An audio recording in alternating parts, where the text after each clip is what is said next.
اسلامی تاریخ میں بعض شخصیات نے اپنے کارناموں سے صدیوں تک زندہ رہنے والا نقش چھوڑا ہے۔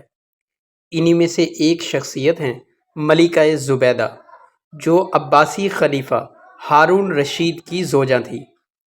ان کا سب سے بڑا کارنامہ مکہ مکرمہ اور حاجیوں کے لیے پانی کا عظیم منصوبہ ہے، جسے تاریخ میں نہر زبیدہ کہا جاتا ہے۔ ملکہ زبیدہ عباسی خاندان کی نہایت معزز خاتون تھیں۔ آپ کی ولادت 767 عیسوی میں بغداد میں ہوئی۔ آپ عباسی خلیفہ منصور کی پوتی اور ہارون رشید کی زوجہ تھیں۔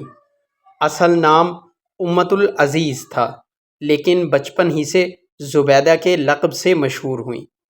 زبیدہ اپنی سخاوت، دینی جذبے اور فلاحی منصوبوں کے لیے پہچانی جاتی تھیں۔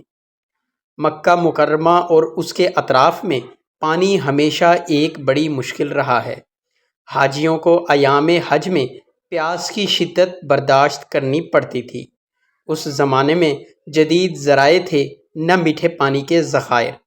ملکہ زبیدہ نے حج کے دوران حاجیوں کی مشکلات کو اپنی آنکھوں سے دیکھا اور دل سے متاثر ہوئیں۔ زبیدہ نے اپنے ذاتی خزانے سے خطیر رقم وقف کی۔ انجینئرز اور ماہرین کو طائف کے پہاڑوں سے مکہ تک پانی لانے کا حکم دیا۔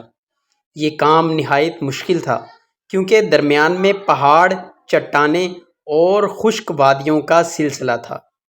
نہر کی لمبائی تقریباً 95 کلومیٹر تھی۔ اس میں پہاڑوں کو کاٹ کر سرنگیں بنائی گئیں۔ بعض مقامات پر پتھر کے پختہ نالے اور آبی ذخائر بنائے گئے۔ پانی کے بہاؤ کو کنٹرول کرنے کے لیے تالاب، چشمے اور تقسیم کرنے کے لیے حوض بھی بنائے گئے۔ یہ نہر اتنی مضبوط تھی کہ صدیوں تک حاجیوں کو پانی فراہم کرتی رہی۔ کہا جاتا ہے کہ اس منصوبے پر لاتعداد درہم و دینار خرچ ہوئے۔ جب حساب لگایا گیا تو مالی مشیروں نے زبیدہ کو بتایا کہ بہت زیادہ خزانہ صرف ہوا ہے۔ زبیدہ نے تاریخی جملہ کہا، کتنے ہی درہم لگیں مجھے پرواہ نہیں، یہ اللہ کے مہمانوں کے لیے ہے۔ نہر زبیدہ سے نہ صرف حاجیوں کو فائدہ ہوا، بلکہ اہل مکہ اور طائف کے لوگ بھی فیض یاب ہوئے۔ حج کے دنوں میں لاکھوں حاجیوں کو پانی آسانی سے میسر آنے لگا۔ اس منصوبے نے مکہ مکرمہ کی معاشرتی اور اقتصادی زندگی کو بھی سہارا دیا۔ کئی صدیوں تک یہ نہر قائم رہی۔ عثمانی دور میں بھی اس کی مرمت اور دیکھ بھال کی جاتی رہی۔ آج بھی مکہ اور طائف کے درمیان اس کے کچھ آثار دیکھے جا سکتے ہیں۔ جدید ٹیکنالوجی آنے کے باوجود مورخین اس کو اسلامی انجینئرنگ کا شاہکار قرار دیتے ہیں۔ یہ منصوبہ اسلامی تاریخ میں خواتین کی عظیم خدمات کی روشن مثال ہے۔ نہر زبیدہ کو دنیا کے اولین فلاحی منصوبوں میں شمار کیا جاتا ہے۔ اس سے ظاہر ہوتا ہے کہ اسلامی دور میں عوامی فلاح اور حاجیوں کی خدمت کس قدر اہم سمجھی جاتی تھی۔ نہر زبیدہ صرف پانی کی نہر نہیں، بلکہ ایمان، ایثار، سخاوت اور خدمت خلق کا زندہ استعارہ ہے۔ ملکہ زبیدہ نے ثابت کیا کہ اگر نیت خالص ہو تو کوئی بھی منصوبہ ناممکن نہیں رہتا۔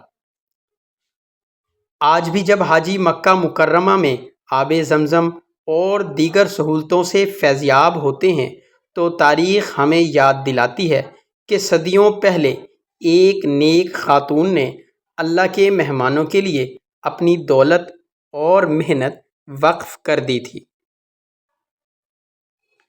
کہا جاتا ہے کہ جب یہ نہر مکمل ہو گئی تو مالی مشیروں نے اس نہر کا مکمل خرچہ بتانے کے لیے جب ملکہ زبیدہ کے پاس حاضر ہوئے تو انہوں نے تمام دفتر ملکہ زبیدہ کے سامنے رکھ دیے۔ تو ملکہ زبیدہ نے وہ تمام دفتر اٹھا کر پانی کے حوالے کر دیے اور ان کو دیکھنا تک گوارا نہ کیا اور کہا کہ اس کا اجر اب اللہ پاک سے لوں گی۔ امید کرتا ہوں آج کی ویڈیو بھی آپ کو پسند آئی ہوگی۔